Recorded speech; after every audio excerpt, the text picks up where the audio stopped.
2021 தேர்தலில் திமுக கிட்ட இருந்து அதிமுக பிரிச்ச புவனகிரி சட்டப்பேரவை தொகுதியுடைய நிலவரம், அங்க இருக்கக்கூடிய மக்களுடைய எதிர்பார்ப்புகள் என்னன்னு பார்ப்போம்.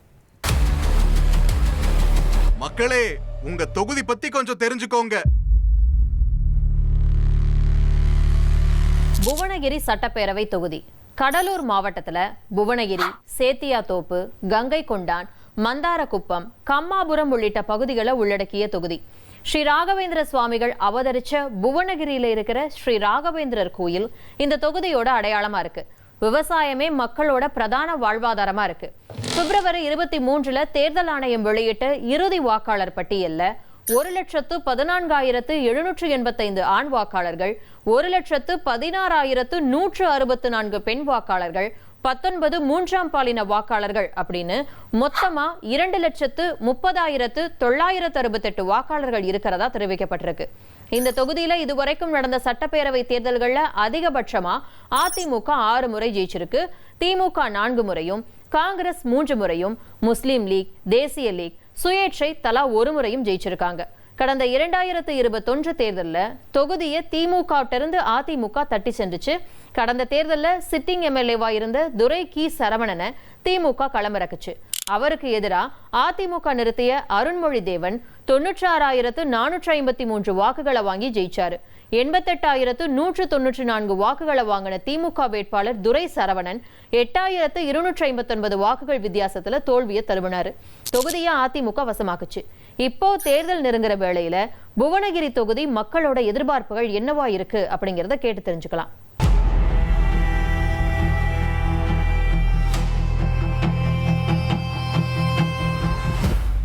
தாலுகாவா மாதிரி 5 ஆண்டு காலம் ஆயிடுச்சு. கிட்டத்தட்ட ஒரு தீயணைப்புத்துறையோ ஒரு நீதிமன்றங்களோ ஆரம்ப சுகாதாரம் மட்டும்தான் இருக்குது. சுகாதார மருத்துவமனை கட்டணும்னு சொல்லி கேட்டுட்டு இருக்கோம். அது இப்போ தான் நடைமுறைப்படுத்திட்டு இருக்கிறாங்க. ரொம்ப ஒரு மோசமான நிலையில் தான் இப்போ புவனகிரி சட்டமன்ற தொகுதி இருக்குது.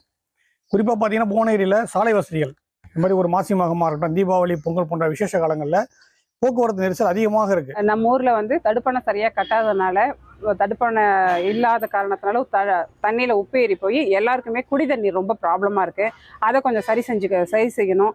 ரெண்டாவது தீயணைப்பு நம்ம துறையில் புவனகிரி தொகுதியில் கிடையாது. கொஞ்சம் தீயணைப்பு ஏற்பாடு பண்ணிடுங்க. இங்கேருந்து சிதம்பரம் இல்லைன்னா சேத்தியாத்தோப்பு தான் போக வேண்டியிருக்கு. அதுக்குள்ளார பாதி வேலை முடிஞ்சிடுது. முதல் பிரச்சனை பார்த்தீங்கன்னா ஒரு 60 ஆண்டுகளாக காமராஜர் வாய்க்கால் தூர் வராமே இருக்குது. இந்த வாய்க்கால் பகுதி பார்த்திங்கன்னா மழை காலங்களில் மழை நீர் அதிகமாக வடிய முடியாமல் ஊர் பகுதிகளிலும் கிராமப்புறங்கள் சுற்றியுள்ள வீடுகளையும் தண்ணி தேங்கி சாக்கடை நீரும் அதுக்குள்ளே கலந்துக்கிட்டு இருக்கு.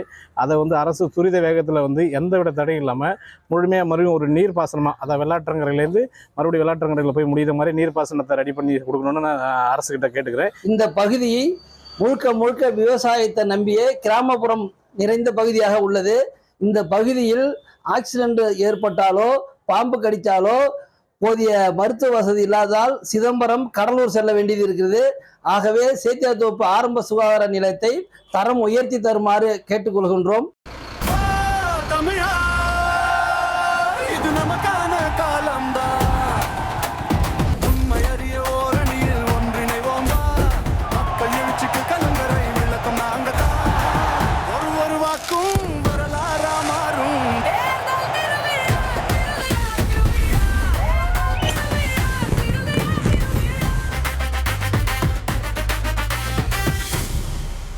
உங்கள் தந்திவன் தொலைக்காட்சியில் காதலும் கலகலப்பும் நிறைந்த ஒரு புத்தம் புதிய ஃபேண்டசி தொடர் ராஜா ராணி தினமும் இரவு 8 மணிக்கு.